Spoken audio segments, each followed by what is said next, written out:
Hey, Biden is not going to use the halftime opportunity to talk to the American people. Trump did, all presidents usually do. Biden's not going to do. What do you think of that?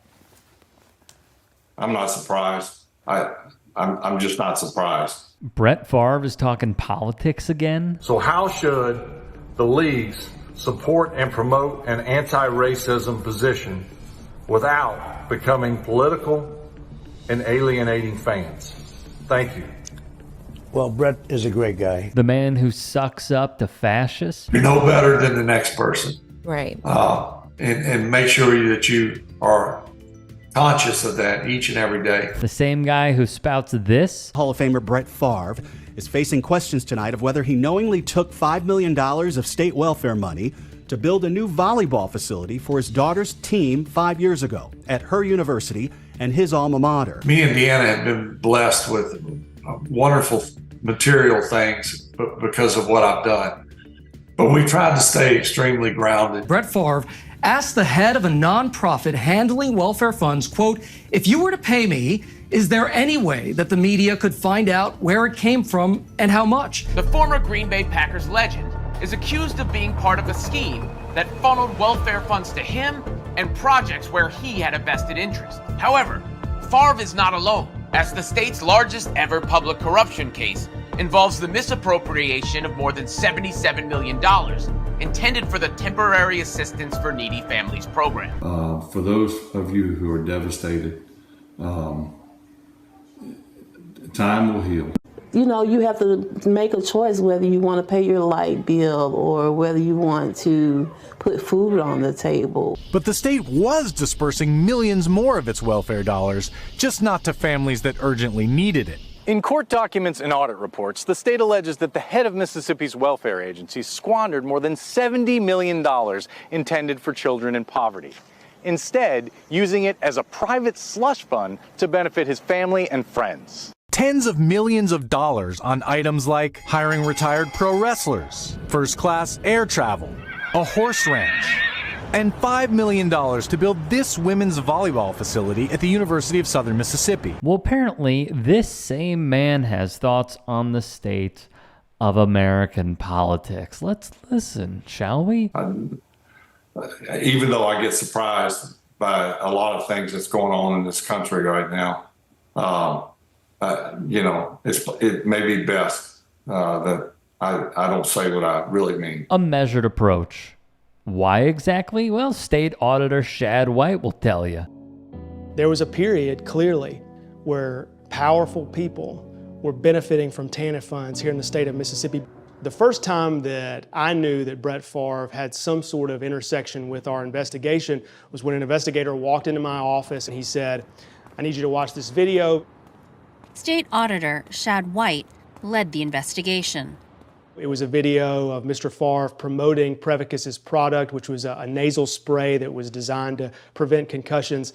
And my first question was, what does this have to do with welfare money? And the investigator's answer was exactly, what does it have to do with welfare money? White, who holds that title in the state of Mississippi, has countersued Favre. So Favre is, well, being safe. You're a Trump. I know you golf with Trump. He's a friend of yours. So you think it's his turn? What do you think? Well, I thought it was his turn last time.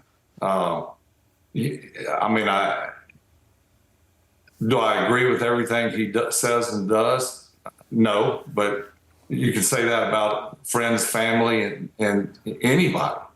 But I think our country was run about as good as you could do it when he was the president. So again, you don't have to like everything about him, but the state of our country is in turmoil. Maybe that's a poor word. Maybe it's worse than turmoil. But I think Donald is our best shot at turning this around. So, where to begin? First, let me just say this. If there are any stories that we have missed, if there are any that you would like to submit, get at me on Twitter, Instagram, TikTok. DMs are open. Throw me a follow if you want to as well. But any stories that you think we should be covering, hyper-local, national, global, doesn't matter. Submit them. We'll take a look.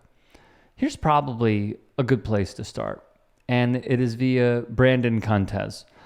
Joe Biden took part in the customary Super Bowl interview during the first 2 years of his presidency, speaking with Lester Holt on NBC in 2022 and Norah O'Donnell on CBS in 2021.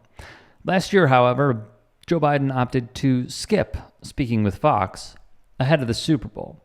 Perhaps not too surprising, considering the rocky relationship both man and network have.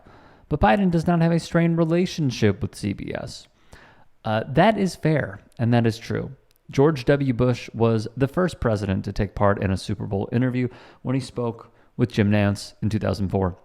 5 years later, Barack Obama went on NBC for an interview conducted by Matt Lauer, jumpstarting a string of presidential Super Bowl interviews. The annual spot went uninterrupted until who else than Donald Trump declined being interviewed by NBC during the Super Bowl in 2018 after he accused the network of fake news.